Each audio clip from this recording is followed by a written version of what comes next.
Бүгін жалпы біздің ел, жалпы Қырғызстан оор ахуалда тұрады. Біз жаратқандан жардам сұрашуымыз керек.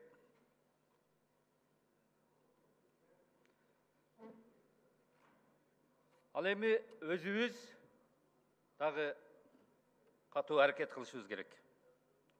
Бул илдет Кыргызстандык эмес, Кыргызстандан пайда болгон жок. Бул илдет башка жактан бизге келди, Кытайдан пайда болду.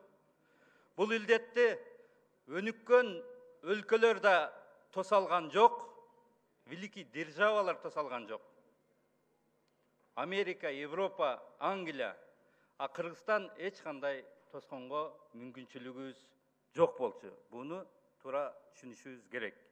Азыр бирөөнү күнөөлөгөндөн алыс болушубуз керек. Бүгүн бири-бирибизди сындай турган эмес, бири-бирибизди колдой турган, бирге турган күн.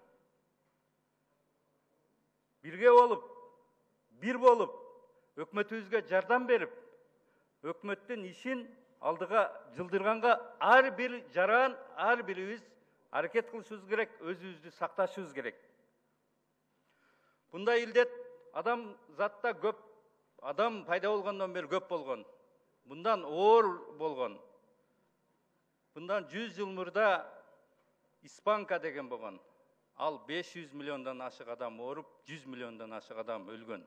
А бүгүнкү күндө медицина жетишкен мезгил, бүт дүйнө күрөшүп атат, бул илдет сөзсүз жок болот, жеңет адамзат. Биз дагы тез аранын ичинде буну жеңишибиз керек. Жеңиш үчүн биз чогуу болушубуз керек. Денсаулык эң негизгиси. Биз духубузду түшүрбөй, мөгдүрөбөй, башыбызды көтөрүп, аракет кылышыбыз керек. Байлыгыңды жоготконуң аз жоготконуң, бийлигиңди жоготконуң көп жоготконуң, кайратыңды жоготконуң бүт жоготконуң. Бардыгыбыз кайраттуу болуп, күрөшүшүбүз керек. Денсаулык биринчи орунда деген бул талашсыз. Өкмөткө сунуш. Бардык иш-чараларды экиге бөлүп карашыбыз керек. Саламаттыкты сактоо бүгүнкү оору менен, илдет менен күрөшүү өзүнчө, ал эми экономиканы алып кетүү бул өзүнчө болуш керек. Саламаттыкты сактоодо бул Саламаттык сактоо министрлигинин каржысын канча керектигин башка жактарды токтотуп болсо дагы, элден жардам сурап болсо дагы, биз жардам берип болсо дагы буну табышыбыз керек.